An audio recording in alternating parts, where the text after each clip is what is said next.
Lors de cette intervention, nous allons évoquer le thème du sacré à travers le prisme d'un matériau emblématique, le verre, et principalement dans le champ du christianisme. Notre invité est le sculpteur Vladimir Zbinovski, qui pratique le verre assez fréquemment, je crois, depuis de nombreuses années. Pas uniquement d'ailleurs, mais c'est un de ses matériaux privilégiés, qui vous présentera sa dernière réalisation et non des moindres, le chœur de la cathédrale basilique de Saint-Denis, dans le 9-3. Alors pourquoi le verre ? Bien sûr parce qu'il est le seul à se laisser traverser par la lumière, symbole omniprésent dans toutes les religions monothéistes, et surtout parce qu'il peut la modifier, en changer la couleur ou la translucidité. C'est un des seuls matériaux, à part les matériaux premiers, cristal de roche, obsidienne, albâtre, qui sont des roches en fait, pas des matériaux, qui ont été utilisés, mais le verre est le premier matériau composite fabriqué par l'homme qui a ces qualités extraordinaires. Conjugué au reflet, symbole mystique également, ces qualités ont hissé le verre à un rang mystique dès sa découverte. La découverte, il y a 4 ou 5 000 ans, donc quelque part entre l'Égypte et la Mésopotamie. Alors là, bon, on pourrait faire une conférence, c'est passionnant, mais on va pas avoir le temps. Il n'y a aucune source historique précise pour dater la découverte du verre. Donc on sait que c'est dans ces zones-là, entre 4 et 5 000 ans, pas avant Jésus-Christ, il y a 4 ou 5 000 ans. Voilà. Donc le verre est employé rapidement dans de nombreux lieux saints et sous différentes formes. D'abord des perles et glaçures céramiques égyptiennes, vous savez, les glaçures bleues, c'est une vitrification. Puis les mosaïques byzantines et romaines.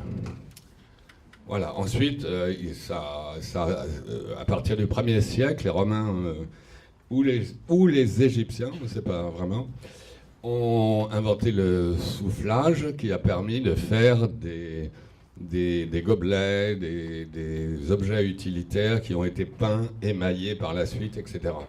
Mais parallèlement à ces objets, comme cette lampe de mosquée émaillée, nous avons des verres plats qui se développent de plus en plus. Mais à l'époque, ils étaient très chers. Donc, voilà. Alors, le christianisme l'utilise dans les églises sous forme de vitraux sertis au plomb, tout le monde voit ce que c'est, à partir du VIe siècle, notamment dans la basilique de Saint-Denis.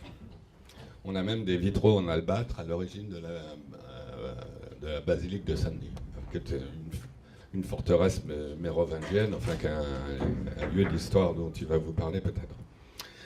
On élabore à cette époque une théologie de la lumière, dans laquelle le verre joue un rôle prépondérant. Les vitraux sont chargés de transformer la lumière naturelle en lumière divine. C'est-à-dire qu'avant, c'est de la lumière normale, et après, une fois qu'elle a passé le vitrail, c'est de la lumière divine. Bon. Et donc, à travers cette lumière divine qui rentre dans l'Église, la présence divine en profite pour entrer elle aussi. Ce rapport au verre perdure et évolue, il a continué, c'est quelque chose de très constant, notamment aujourd'hui grâce à la présence de nombreuses réalisations d'artistes contemporains majeurs dans les édifices religieux. Alors ça, on en a pas mal parlé, ça ne va pas être nos sujets aujourd'hui, ça ferait l'objet aussi d'une conférence, mais on a Chagall, Matisse, Soulages, Gérard Garousse, Hans Richter et François Morlaix et bien d'autres. Enfin, il y a des centaines d'églises en France, ça représente un des musées gratuits les plus intéressants. Et voilà, donc ce qui va nous intéresser, c'est que depuis les années 2000, l'utilisation de nouvelles techniques dans le domaine du verre plat semi-artisanal et industriel permettent d'abolir le fameux plomb et son sertissage, laissant le champ libre à des explorations graphiques plus libres et surtout des variations chromatiques qui peuvent aller dans les camailleux et les dégradants. Voilà. Alors, aujourd'hui, on pourrait parler d'un art de la paroi translucide, d'un art pariétal, moi j'appelle ça un art néo-pariétal, même si ça fait un peu de lascaux, mais c'est le terme exact. Voilà, alors quelques exemples. Donc, voici le père Kim En-Yong, qui est un artiste dominicain, c'est-à-dire que les dominicains l'ont proclamé artiste, avec le maître vitrailliste Bruno Loire dans les ateliers Loire près de Chartres. Je vous conseille de les visiter, vraiment, hein, c'est pas les vitraux de la Sainte Vierge, etc. Il y a beaucoup d'artistes contemporains qui passent là-bas, c'est à côté de Chartres, et ce sont un peu les pères, la famille Loire, c'est les pères du vitrail contemporain en France en tout cas, et bien sûr dans le monde entier. Là, on voit une des réalisations du père qui est installée dans la cathédrale d'Évry avec une architecture contemporaine de Mario Botta. Voilà, Thierry Boissel. Alors lui, c'est un artiste français installé en Allemagne. Tout à l'heure, on aura un artiste allemand installé en France, qui est l'un des pionniers du verre thermoformé sur motif. Voilà, d'accord. Donc en fait, c'est une technique qui est assez, qui paraît assez simple, mais c'est thermoformé sur un moule gravé. Donc le verre, en chauffant, il va vous dire les températures ou pas, s'imprime en fait par empreinte du motif. Donc voilà une des réalisations dans une église en Corée. Alors là, c'est un gros morceau, le vitrail des 100 visages, en 2015, dans la cathédrale de Strasbourg, par l'artiste Véronique Héléna et le maître verrier Pierre-Alain Parot, qui est avec Loire et Parot, c'est les deux grands maîtres verriers, on dit, mais on peut dire maître vitrailliste aussi. Alors là, on a cet artiste qui est une photographe, qui a photographié des gens normaux, pas forcément, comme on dit, pas forcément des fidèles, des gens qui passaient autour de la cathédrale pour montrer l'omniprésence du monument, entre autres. Et donc 150 visages anonymes ont été réunis et, pour composer une copie, on peut dire, d'une toile représentant le Christ de Hans Memling, primitif flamand, dont je vous conseille de regarder les portraits qui sont absolument extraordinaires. Voilà. Là, j'aime beaucoup ce travail-là de l'artiste autrichienne Xenia Osner, puisqu'il représente de la même façon des personnages tiré de son vocabulaire, qui réalise des personnages principalement de femmes, mais assez dans la vérité, etc. Et là, elle les transpose comme des figures des Saintes Écritures, mais ce sont ces modèles transposés. Donc là, c'est intéressant, c'est Anja Kaczynski, qui a travaillé dans une église protestante. Alors dans les édifices protestants, on glorifie moins la couleur vive, etc. On reste plus intérieur, plus sobre.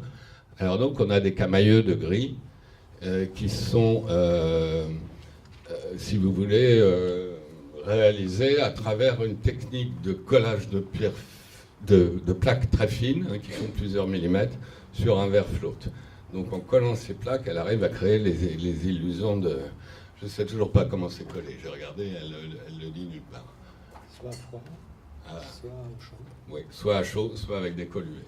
Ouais, c'est son secret. Voilà. Alors pourquoi la majorité de ses œuvres abstraites s'écartent de ce que Marc Chagall nommait l'atlas iconographique, constitué par les récits de la Sainte Écriture. Alors, on pourrait dire aujourd'hui que certains de ces artistes pratiquent l'art profane, puisqu'ils font de l'abstraction. En fait, après l'appel aux artistes du pape Paul VI en 1964 à la chapelle Sixtine, qui a encouragé les artistes contemporains à revenir vers l'Église. Il y a eu 20 ans de débats sur l'art sacré à travers une revue éponyme qui est très connue, jusqu'à ce que notre pape Jean-Paul II écrive une lettre aux artistes directement qui est assez habile. Donc en effet, l'art, quand il est authentique, a une profonde affinité avec le monde de la foi, à tel point que même lorsque la culture s'éloigne considérablement de l'Église, il continue à constituer une sorte de pont jeté vers l'expérience religieuse. Même lorsqu'il scrute les plus obscures profondeurs de l'âme ou les plus bouleversants aspects du mal, l'artiste se fait en quelque sorte la voix de l'attente universelle d'une rédemption. C'est assez récupérateur, mais bien tourné. Voilà. Donc, nul besoin d'être croyant pour réaliser une œuvre dans la maison de Dieu sur terre, c'est-à-dire dans les édifices religieux, dans les églises. De son côté, la République a dû, en prenant en charge la maintenance et la création des lieux religieux après la loi de 1905, elle a dû aussi mettre en place un code parce qu'elle ne pouvait pas se débarrasser comme ça d'un patrimoine aussi important, ni le laisser dans l'État. Donc, alors au début, on a tagué les églises. Une centaine d'églises portent cette mention, cette devise, pardon, qui pourrait être, bien sûr, peut-être profane, mais pourquoi pas, qui colle avec la religion, mais c'est assez curieux. Donc, après, il a fallu s'équiper de filtres, et le ministère de la Culture a mis en place tout un parcours de commissions, etc., qui valide un projet religieux. Voilà. Donc on a les commissions diocésaines d'art sacré, qui sont en général représentées par des associations, hein, à Strasbourg, à Saint-Denis. Eux qui situent les objectifs du projet, en déterminent les enjeux liturgiques et pastoraux. Alors évidemment, quand on a lu la lettre avant de Jean-Paul II, ils sont très larges, ces enjeux. Mais bon, il ne faudrait pas qu'il y ait non plus des blasphèmes évidents ou des provocations, c'est sûr. Ensuite, ça passe à la DRAC, qui apporte expertise, assistance technique et suivi administratif, surtout suivi administratif. Et en dernier lieu, le juge suprême, c'est la Commission nationale des monuments historiques, et c'est là où la bagarre se fait pour l'intégration de l'art contemporain dans les sites religieux, puisque cela dépend en général de l'architecte des monuments historiques, qui peut finalement dire non à un projet contemporain parce qu'il ne correspondra pas au site traditionnel.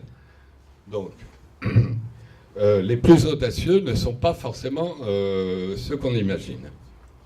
C'est-à-dire que j'ai rencontré l'évêque de Reims qui lui, était vraiment un féru d'art contemporain, alors que l'architecte des monuments historiques, lui, il voulait restaurer le patrimoine.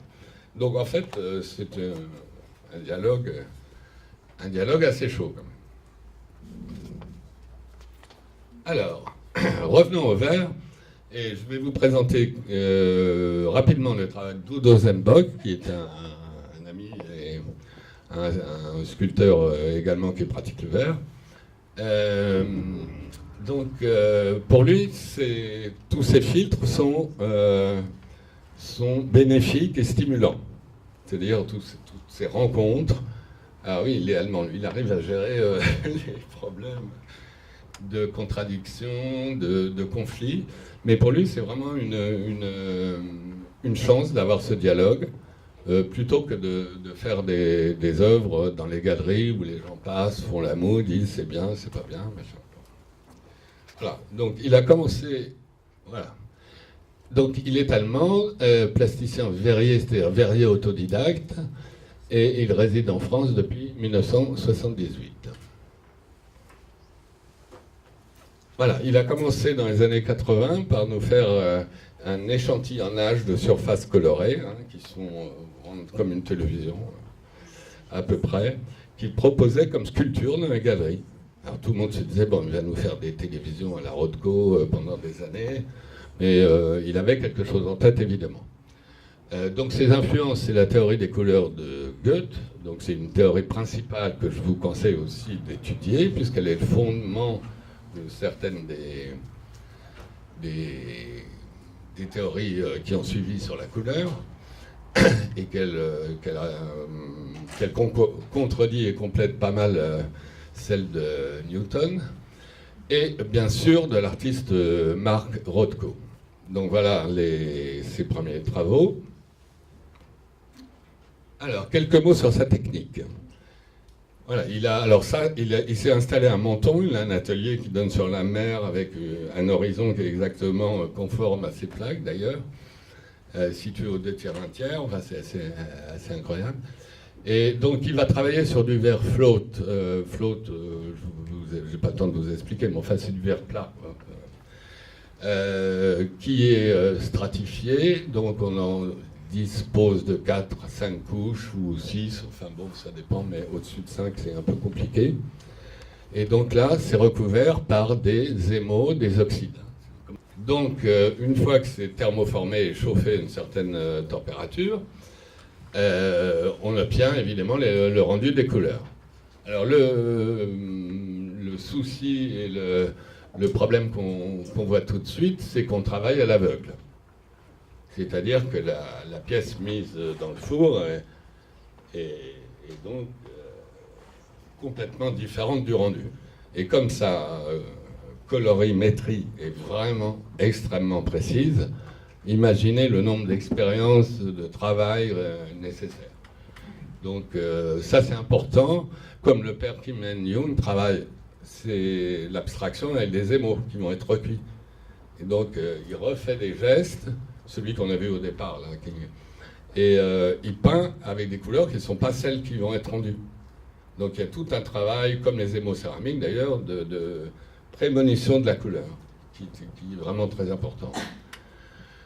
Donc voilà, en plus le père Kim En-young réalise en double les vitraux, parce qu'il y a un tel travail de mise en place qu'on ne peut pas reporter pour en refaire un de cuisson, de recuisson, qu'il faut faire 2 modèles. Donc c'est assez complexe. Voilà alors ça je l'ai photographié dans son atelier, voilà les poudres. Donc. Alors peu à peu, assez rapidement, il a travaillé pour des musées, il a fait des installations à échelle plus grande que les formats que l'on a vus avant. Là, vous pouvez distinguer aussi ici une œuvre de notre ami. C'était une exposition au musée Wurst en Alsace. Jusqu'à une de ses pièces maîtresses, dans le baptistère de la crypte de la cathédrale Notre-Dame de Chartres en 2007. Donc il s'agit là de panneaux beaucoup plus importants. Et là, ce qui est intéressant, c'est qu'il a travaillé avec des entreprises industrielles pour réaliser ces panneaux, parce que je crois que les fours privés en France ne dépassent pas 1,80 m, non, à peu près, ou 2 mètres. Ça dépend des budgets. Oui, ça dépend. On peut en faire un qui fasse toute la salle, hein, oui, c'est sûr. Oui. En général, j'en ai rarement vu. Le plus grand, ça doit être Serpoterie, il est à 2 mètres. Hein. Donc là c'est assez important. On est dans les 3 mètres. Et donc, c'est une entreprise qui se charge de les fusionner. Donc là, ça aussi, il faut absolument le voir. On ne peut pas éclairer vraiment une crypte. C'est pas dans les normes, dans le dogme. Donc en fait, le verre qui restitue l'eau du baptistère, le baptistère est lui-même disparu dans cette crypte. Donc le verre est quand même évoqué et il est utile dans ce genre d'exemple. Voilà, alors encore un projet phare qui vient d'être inauguré en 2016, c'est la création d'un arc-verrier dans la cathédrale de Créteil, commande privée donc d'une association diocésaine comme on l'a vu avant. c'est le projet Créteil Cathédrale Plus. C'est une extension récente d'un édifice dont on voit qui était justement là-bas extrêmement discret, sous l'influence de ce qu'on appelle la pastorale de l'enfouissement, c'est-à-dire la discrétion des monuments, qui a pour, c'est une des versions de l'architecture chrétienne. Voilà, donc là, ils ont fait de l'effet. Alors ça représente, paraît-il, 2 mains jointes en prière, mais bon, je vois plutôt un coquillage. Et il a réalisé cet arc verrier, cet arc de lumière, comme il dit lui-même. Voilà the design. Alors lui, il a utilisé certains codes et il a fait un petit peu sa sauce en fonction du zénith, etc. Donc il est respectueux quand même de certains des codes, mais voilà. Il précise que c'est une métamorphose spiritualisée de la lumière. Donc il fait appel au Saint-Esprit plutôt que... Voilà. Donc on a des rendus de couleurs avec le bois, ils sont extraordinaires à l'intérieur. Donc voilà ses codes à lui. Donc le rouge qui symbolise Dieu le Père, amour créateur, l'incandescence, le feu divin, etc. Le vert, signe de renaissance, symbole du renouveau spirituel, de l'espoir en général. Bon. Le bleu, symbole de l'éternité, de l'union avec l'esprit céleste, impérissable, etc., etc. Donc, il précise, là, c'est important, c'est l'attitude individuelle du visiteur qui, par son activité intérieure méditative, peut accéder aux différents niveaux d'appréciation réunis dans l'œuvre. Bon, chacun peut faire ce qu'il veut, mais enfin, bon, ça colle avec le code, c'est assez habile. Bon, maintenant je vais laisser la place à notre ami Vladimir. Alors, avec une petite présentation rapide. Donc, il est originaire de Slovaquie. C'est ça? Donc, c'était quand la Tchécoslovaquie. D'accord, ouais, attends. Ça n'existe plus. Ouais. Voilà, non, mais c'est la Slovaquie, quoi. Oui, oui. Ouais, d'accord. Et alors, il fait partie de ces artistes originaires de l'Europe centrale, faisant large part au vert dans le choix des matériaux. Il y a une raison historique. C'est parce qu'avant la révolution de velours en 1989, le verre, dans la région de la Bohème et les alentours, était considéré comme une activité artisanale. Il y avait des figurines en pâte de verre, je vois, c'était au début, des figurines moulées en pâte de verre. Pas que ça. Tu nous expliqueras. Mais justement, ça échappait à la censure de l'apparatchik soviétique, qui, lui, ne voulait pas d'abstraction. Il voulait qu'on représente les ouvriers, les partisans, les ouvriers, les agriculteurs et les soldats. Donc ça échappait à la censure qui a été mise en place. Je crois qu'en Tchécoslovaquie, c'était l'Artcentrum. Un organisme qui disait oui ou non aux œuvres d'art. Donc là, en étant classés comme activité artisanale, ils arrivaient très bien à échapper à la censure et à exposer dans les expositions universelles qui avaient lieu à l'époque, dont celle de Montréal en 1967, qui a fait découvrir Libenski au monde. Donc il y avait 2 écoles. Celle à gauche de Stanislas Libenski, qui est un grand maître du casting, c'est du verre en fusion, même si lui m'a dit qu'il touchait jamais le verre. Il avait une équipe On appelle ça posture. oui. Voilà. Bon, alors il avait, mais c'est quand même un travail absolument incroyable, qui nécessite des mois de recuisson, je pense, dans lequel si 1 millimètre, enfin, il disait, mais bon, c'est aussi s'il y avait 1 centimètre de décalage sur ce qu'il avait prévu dans le dessin, il recommençait. Et pour recuire le verre, il va vous expliquer, c'est quelques mois de refroidissement, on pourrait dire, pour parler. Voilà. Donc, cette école-là, et l'autre école, Vaclav Comment tu dis Vaclav? Ziegler. Et Václav Václav. Václav Ziegler, qui est un Pragois exilé en Slovaquie, qui est un des maîtres de l'école des beaux-arts de Bratislava, où notre ami a étudié. Voilà. Vladimir, je peux dire, dès son diplôme, a cassé les codes de cette école optique, hein, parce que j'ai oublié de vous dire, c'est l'école optique. Pourquoi l'école optique est extrêmement géométrique? Parce que là, on avait le droit. On avait le droit, pourquoi? Parce que la cosmologie, c'était le Spoutnik.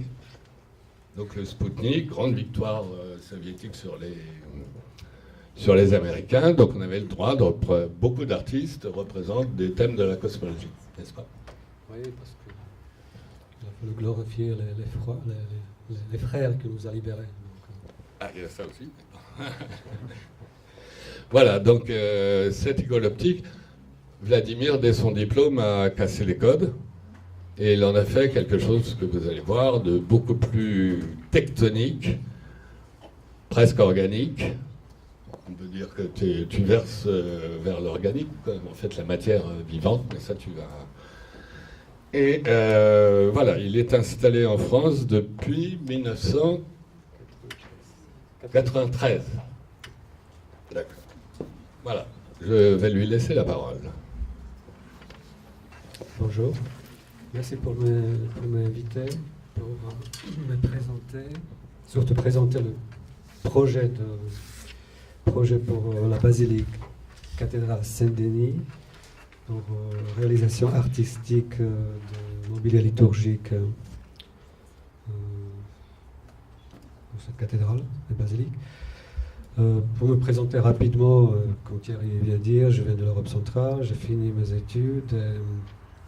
Dès que je l'ai fini, je me suis barré à France. Donc en fait, j'ai débuté vraiment à France.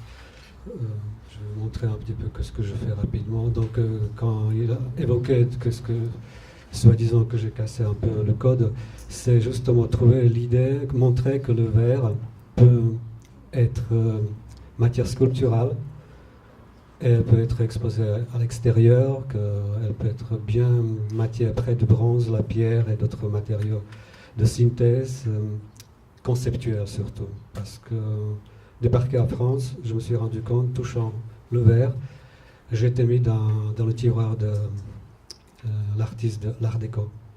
Donc j'étais obligé de recommencer en fait. Donc vous voyez bien, ça marie bien avec l'espace-temps, avec les intempéries, il neige, il fait chaud dessus, ça résiste. Simplement, il faut connaître certaines capacités du verre et surtout lui donner certaines comment dirais-je. Le verre, il n'aime pas qu'on le force, donc il faut le comprendre. Donc c'est la notion du temps et l'interaction. Donc je passe rapidement.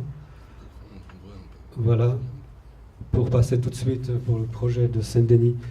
Ce projet il s'inscrit dans une grande restauration de la basilique, cathédrale Saint-Denis, qui a commencé en 2012. L'évêque de Saint-Denis, le père Pascal Delannoy, avec cette association des amis de la basilique cathédrale Saint-Denis, et avec l'architecte en chef des monuments historiques, Jacques Moulin, on souhaite réaliser le mobilier liturgique définitif, parce que c'était dans la réflexion des années, donc il n'y a eu jamais ces mobiliers liturgiques depuis, parce que, en fait, comme vous sachez, la basilique et la cathédrale, la différence c'est la cathédrale, c'est à partir de ce moment-là, on appelle la cathédrale quand il est à l'évêque, donc la chaise de l'évêque. Donc depuis les années 66, je pense. Et donc depuis ces temps-là, il n'y avait pas du tout mobilier, c'était toujours provisoire. Donc profitant de cette restauration, ils ont voulu aussi marquer leur contemporain, avoir cette souhait de réaliser quelque chose dans l'air du temps. Donc, et pourquoi le verre? Pourquoi ils ont fait appel aux artistes du verre? Parce qu'il y a l'histoire, une liaison avec, sans doute vous savez que la basilique cathédrale Saint-Denis, c'est berceau de la naissance de style gothique, et surtout c'était Abbé Sougère, qui était aussi personnage de pouvoir dans l'époque, et il a profité de ce pouvoir pour trouver des moyens, développer un nouveau style architectural. Donc, ou justement développement de l'art des vitraux, parce que il parle de basilique, comme, et la cathédrale après, comme une lanterne. Donc justement, cette quête vers la lumière, c'est un travail autour justement de lumière qui était inspiré par Denis, Saint-Denis, Denis l'Aréopagite, qui était, on ne sait pas exactement, mais c'était quelqu'un qui venait de Proche-Orient, qui a commencé en fait propager la religion chrétienne. C'était autour du IIIe siècle. Et donc, voilà, permettez-moi un peu exprimer quelles sont les inspirations, des réflexions pour créer artistiquement un mobilier liturgique pour la basilique cathédrale Saint-Denis. Évidemment, ce n'est pas facile, surtout au début du XXIe siècle, parce que l'homme se rapproche de mur de Planck, il pourchasse cette particule invisible qui s'appelle boson de Higgs, et le mystère de présence invisible demeure. Donc, comment appréhender ces mystères à travers de l'art contemporain, à travers la matière? J'ai retenu une remarque de Denis l'Aréopagite. Il dit ça, qu'on connaît le Dieu, on connaît Dieu, de ne pas le connaître. Donc, c'était intéressant parce que ça veut dire que l'immanence demeure un mystère, et c'est transcendance qui sort de l'immanence. Jusqu'à aujourd'hui, c'est toujours le mystère, l'immanence. Donc, transcendance, comprendre comme un message d'un concept de l'existence. Ça veut dire un mouvement qu'on appelle ça progrès.